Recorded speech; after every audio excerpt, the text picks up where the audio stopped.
Maksud syirik ini ialah kita meletakkan sifat Allah pada makhluk ataupun kita meletakkan sifat makhluk pada Allah. Antara hadis yang masyhur adalah kisah Dharir, orang buta datang jumpa Rasulullah, "Ya Rasulullah, aku nak kembalikan penglihatanku." Kalau semata-mata meminta pertolongan telah menjatuhkan seseorang dalam syirik, maka wal iyazubillah, semua orang akan jatuh dalam syirik wal iyazubillah.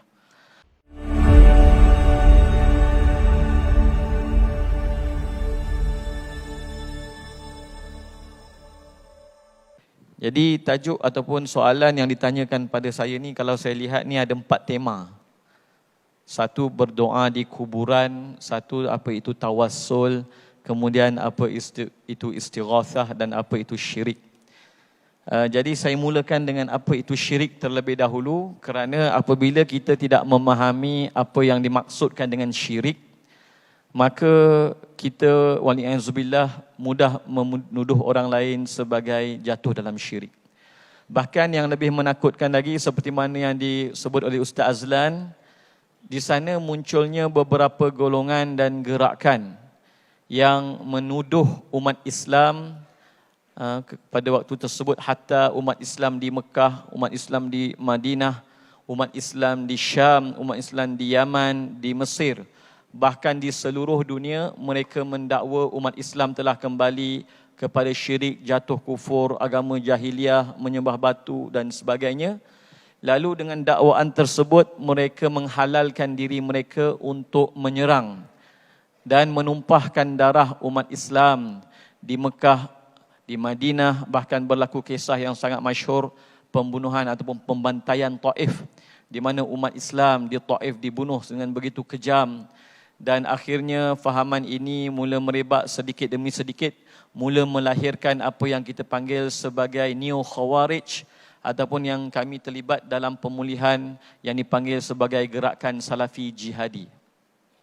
Seperti Al-Qaeda, seperti Jemaah Islamiyah. Dan tuan-tuan yang dimuliakan oleh Allah Subhanahu Wa Taala, saya terlibat dalam mendiradikalisasi golongan-golongan ekstremisme sejak tahun 2008 sehingga hari ini. Dan kalau kita buat kajian, hatta Datuk Ayub Khan sendiri beritahu, Jemaah Islamiyah yang ditubuhkan oleh Abu Bakar Bashir, untuk pengetahuan tuan-tuan, memang ditubuhkan di Negeri Sembilan ni lah. Tapi dulu, kemudian dia pergi ke Selangor. Tapi dulu, mula-mula dia timbul dengan isu-isu bid'ah. Jadi bila special branch datang mengkaji golongan ini, laporan yang disediakan oleh mereka, oh, mereka ni hanya melibatkan isu-isu bid'ah pada mulanya. Akhirnya kata Datuk Ayub Khan, maka apabila muncul gerakan JI, daripada golongan inilah munculnya gerakan yang menuduh Malaysia ni taghut dan sebagainya lah. Banyaklah kisah.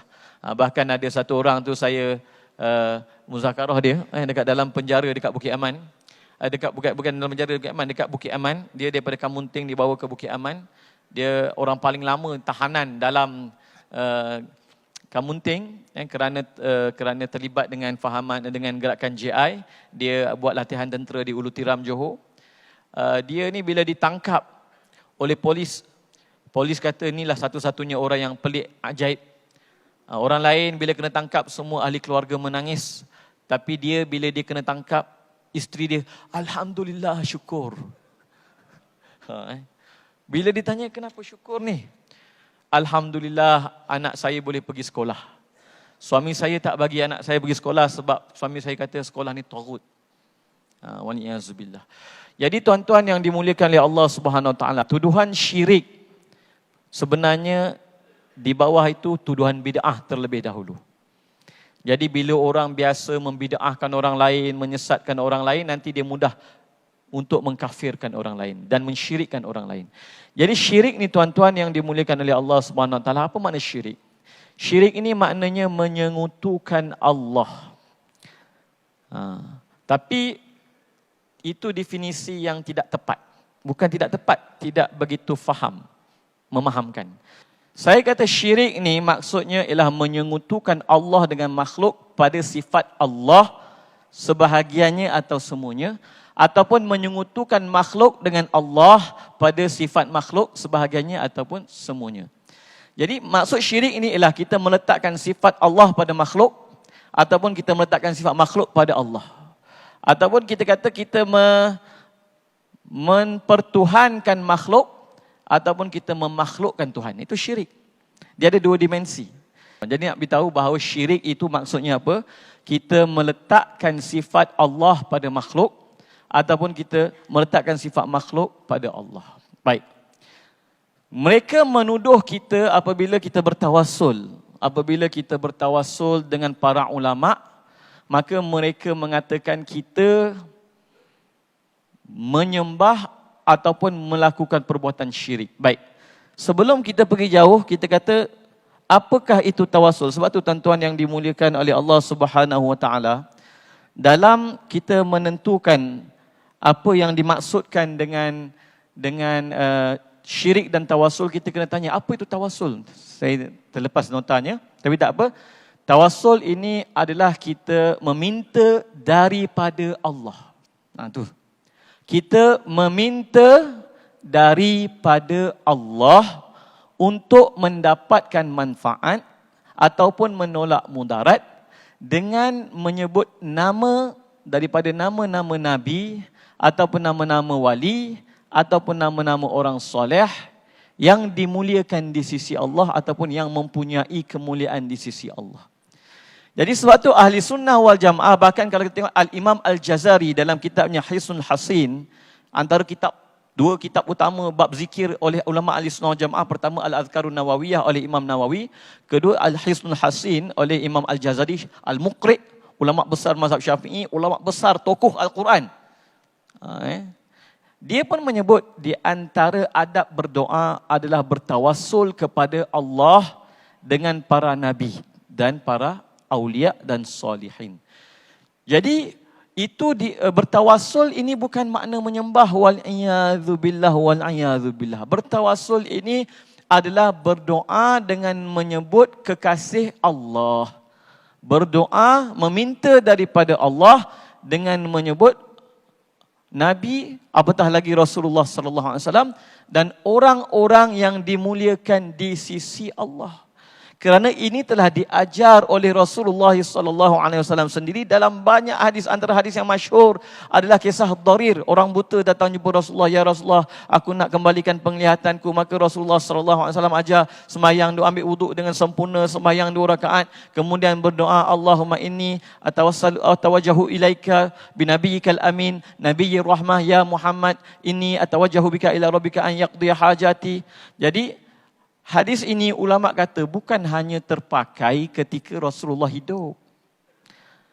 Jadi dia berdoa, ya Allah, aku bertawajuh kepadamu dengan nabimu. Kemudian dia menyeru, ya Muhammad. Ulama ajar pada kita kalau boleh kita seru ya Rasulullah. Tak apa, tak ada masalah. Ya Muhammad, inni atawajjahu bika ila rabbika. Aku bertawajuh denganmu. Allah berkata, wa idza sa'alaka ibadi anni.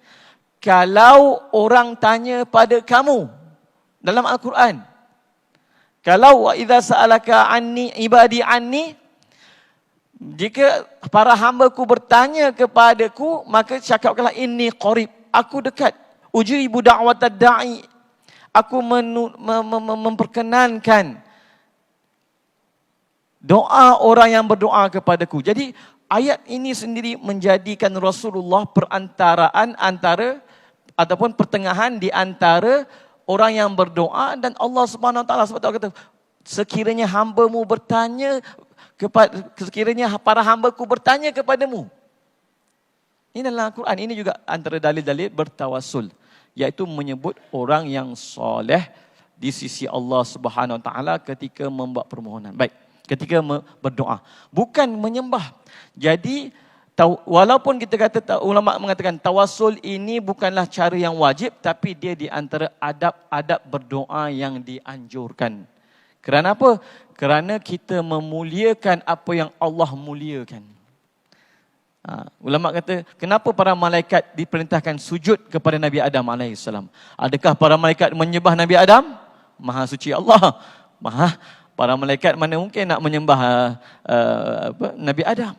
Tetapi para malaikat memuliakan makhluk ataupun Nabi Adam yang dimuliakan oleh Allah Subhanahu wa taala, bahkan Rasulullah sallallahu alaihi wasallam adalah semulia-mulia makhluk secara mutlak. Baik.